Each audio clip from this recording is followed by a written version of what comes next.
जैसे जैसे history evolve होता रहा है, नए नए कंट्रीज आते जाते रहते हैं हमेशा। डजन्स नए यूएन रिकॉग्नाइज कंट्रीज बने हैं रिसेंटली पास्ट 30 इयर्स में, कोल्ड वॉर होने के बाद, एंड उसके चलते कितना बार वर्ल्ड मैप चेंज होते आ रहा है। जैसे कि ईस्ट जर्मनी फेड आउट कर गया 1990s में जब वेस्ट जर्मनी उसको एब्जॉर्ब कर लिया, एंड 1991 में सोवियत यूनियन के कोलैप्स के बाद 15 न्यू रिकॉग्नाइज इंडिपेंडेंट स्टेट्स आए, बट कुछ का डिबेट है कि 16 आए actually in the form of Chechnya, जो कि एक बहुत ही इंटरेस्टिंग केस स्टडी है कि कैसे एक कंट्री का बॉर्न एंड डेथ तुमको 10 साल में देखने को मिलेगा। Chechnya ethnically and religiously distinct territory of Russia था, जो कि यूनिलैटरली अपना इंडिपेंडेंस डिक्लेयर कर दिया from Soviet union and Russia in 1991, and एक डिफैक्टो इंडिपेंडेंट स्टेट रहा for over a decade until Russia उसको फोर्सफुली कैप्चर किया 2000 में। ड्यूरिंग वो 10 साल एक ही ऐसा कंट्री था जो चेचनिया के एग्जिस्टेंस एक्सेप्ट किया, एंड वो था none other than Taliban ruled Afghanistan. Chechnya दो बहुत ही brutal and massive wars of independence Russia के अगेंस्ट लड़ा इन 1990s। पहला फ्रॉम 1994 टू 96 जिसमें रशिया के मोर देन 1 लाख पीपल खत्म हो गए, एंड चेचनिया तब भी डिफैक्टो इंडिपेंडेंट था। एंड सेकंड वॉर था बिटवीन 1999 एंड 2000 जिसमें रशियंस फाइनली चेचनिया को कुचल के उसको अपने टेरिटरी में री इनकॉर्पोरेट कर लिए, जिसके चलते बहुत सारे high ranking Chechnyan government officials country छोड़ के एक Chechnyan government in exile form की लंदन में, जो आज तक एग्जिस्ट करता है। अक्टूबर 2022 के बीच जब रशिया यूक्रेन पे इन्वेड किया तो यूक्रेनियन गवर्नमेंट वोट किए to formally recognise Chechnyan status as being temporary occupied by Russia, and recognise किए Chechnyan government in exile as Chechnyan territory का sole legitimate government, and essentially extend किए Ukraine का legal recognition of Chechnya as an independent state now. The process of Yugoslavia का जो collapse था 1991 में similarly led किया to the creation of 6 या 7 नए इंडिपेंडेंट कंट्रीज, जैसा भी आपका पॉइंट ऑफ व्यू रहे। वो कंट्रीज थे Slovenia, Croatia, Bosnia and Herzegovina, North Macedonia and farmer United Serbia and Montenegro, all emerged by the early 2000s, while इस बीच मॉन्टेनेग्रो फर्दर डिक्लेयर किया own independence from Serbia in 2006, and फिर Kosovo unilaterally declare किया independence from Serbia to इन 2008, जो आज भी Serbia द्वारा legally disputed है and controversial भी। 1993 में चेकोस्लोवाकिया का स्प्लिट हुआ इनटू 2 न्यू कंट्रीज, चेकिया जो आज चेक रिपब्लिक है एंड स्लोवाकिया, एंड उसी साल एरिट्रिया भी मैनेज किया अपना own independence from Ethiopia decades of struggle के बाद। 1994 में पलाउ जो कि एक स्मॉल पैसिफिक आइलैंड स्टेट है, वो अपना sovereignty and effective independence from USA लिया। 2002 में East Timor became first new independent country जो एमर्ज हुआ 21st सेंचुरी में after long independence struggle against Indonesia, and 2011 में साउथ सुडान फाइनली अपना इंडिपेंडेंस लिया from rest of Sudan decades long independence struggle के बाद, जिसके चलते वो वर्ल्ड का youngest widely recognised independent state and member of United Nations बना। So at least for now,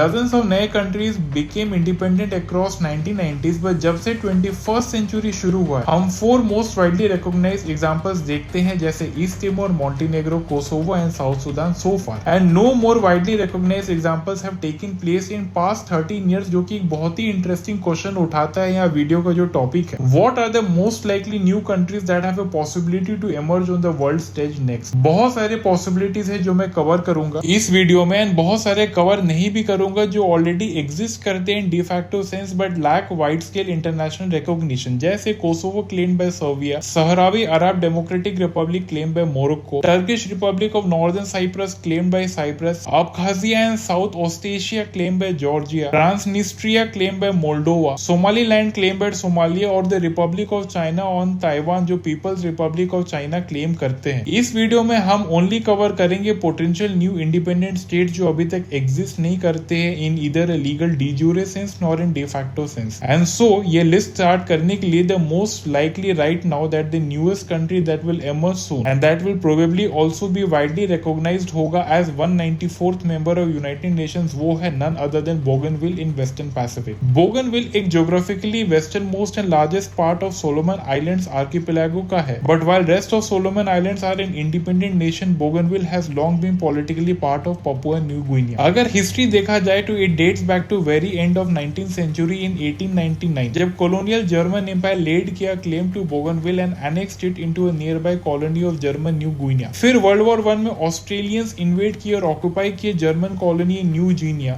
including Bougainville, and after war's conclusion in 1920s all of modern day Papua New Guinea became an Australian mandate through League of Nations, which led to long era of more than 60 years of near continuous Australian administration of the territory, जिसको finally interrupt किया world war 2 में Japan invade करके। War के बाद Papua New Guinea evolve हुआ into a UN mandate under Australia's administration. फिर 1960 में Australian geologist discover किए कि Bougainville had massive deposits of copper on the island. So Australian authorities वही किए जो बाकी कॉलोनियल गवर्नमेंट उस समय कर रहे थे, was setting up a huge copper mine on the island in 1972 and उस समय ये माइन वर्ल्ड का लार्जेस्ट ओपन पिट माइन था। The mine quickly became hugely important to economy of Papua New Guinea. It alone produce more than 45% of Papua New Guinea's entire national export revenue, and government received care 20% of mine's total profits, of which indigenous people of Bougainville जे थे received only 0.5 to 1.25% share of total profits. हजारों outside workers from Papua New Guinea mainland and Australia Bougainville mine आते थे काम करने के लिए in 1970s, and